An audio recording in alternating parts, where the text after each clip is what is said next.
Hi, I'm Emily, and I am here with Maya Murphy's attorney, H. Daniel Murphy. Attorney Murphy practices at Maya Murphy's law offices in both New York and Connecticut. My question today for Attorney Murphy is, I was once charged with a crime. Will it matter in my divorce? So as we have covered in previous questions here, the vast majority of divorces in Connecticut, as well as other states, are settled, not tried. In other words, most cases are resolved somehow around a conference room table or in the hallways of the courthouse rather than in front of a judge with evidence being taken. But that doesn't mean that parties shouldn't be aware of issues which, if the case did go to trial, would become a matter of public record and something that could appear in a decision.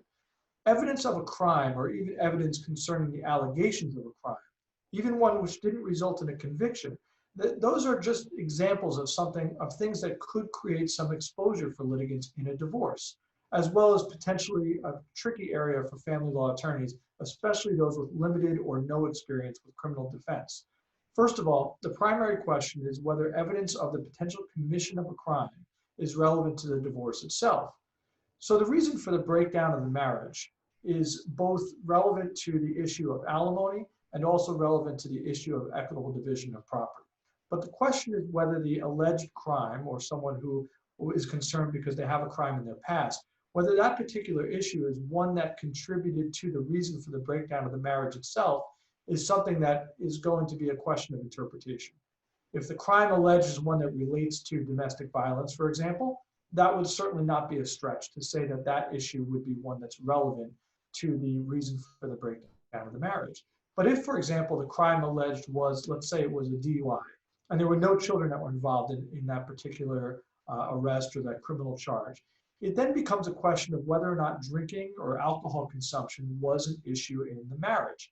Perhaps that particular incident, the DUI, had no bearing on the breakdown of the marriage itself, but maybe alcohol consumption or overall insobriety actually did have a reason or did have an impact on the breakdown of the marriage.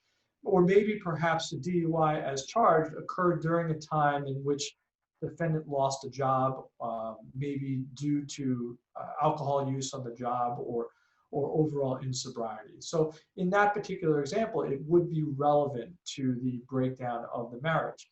And litigants should also understand that the evidence of commission of a crime or even the evidence surrounding the charging of a crime might be relevant for other purposes. And the parties should be aware that discovery in Connecticut especially is very broad. That means that what is discoverable in a case, what is the subject of a deposition or what might be fair game for document production, that is often much, much broader than what is actually allowed into evidence at trial.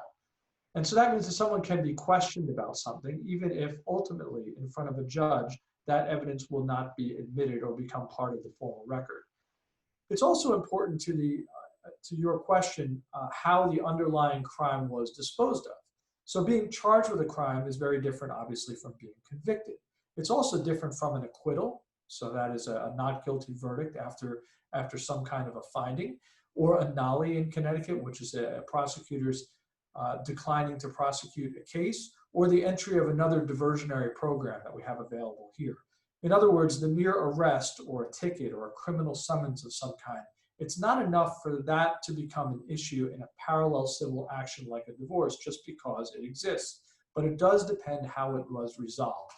A conviction or a guilty plea or a finding of guilty after trial, that's all fair game.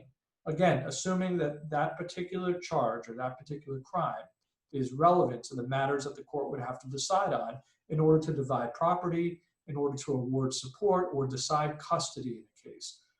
A dismissal or an acquittal or a disposition pursuant to some sort of diversionary program that entitles the defendant to basically go back in time to the status he or she occupied prior to the arrest, well, that's a little bit different, because the problem there is that he or she may not lie under oath and say that the underlying events did not occur. And I mean lie under oath in the context of a divorce deposition.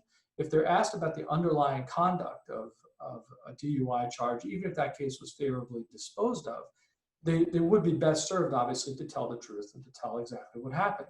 That's the same for a diversionary program, such as an alcohol education program, a family violence education program, accelerated rehabilitation, or any of the other diversionary programs that are offered here in the state of Connecticut. The problem lies in that by denying it on the record, or even by admitting it on the record, and being asked about it, now you've taken something that is ordinarily sealed and not of public record, and now you've placed it into the public record. And if you do it in the context of a divorce trial, it may well wind up in a decision in the divorce. There are creative ways to handle this, and for this reason, if you have a criminal record, or even more importantly, if you have circumstances in your case or in your past in which you have been charged with a crime which was later dismissed, you should consult with a family lawyer who has experience in handling and disposing of criminal matters as well. Attorney Murphy is available 24/7 and can be reached by calling 203-221-3100.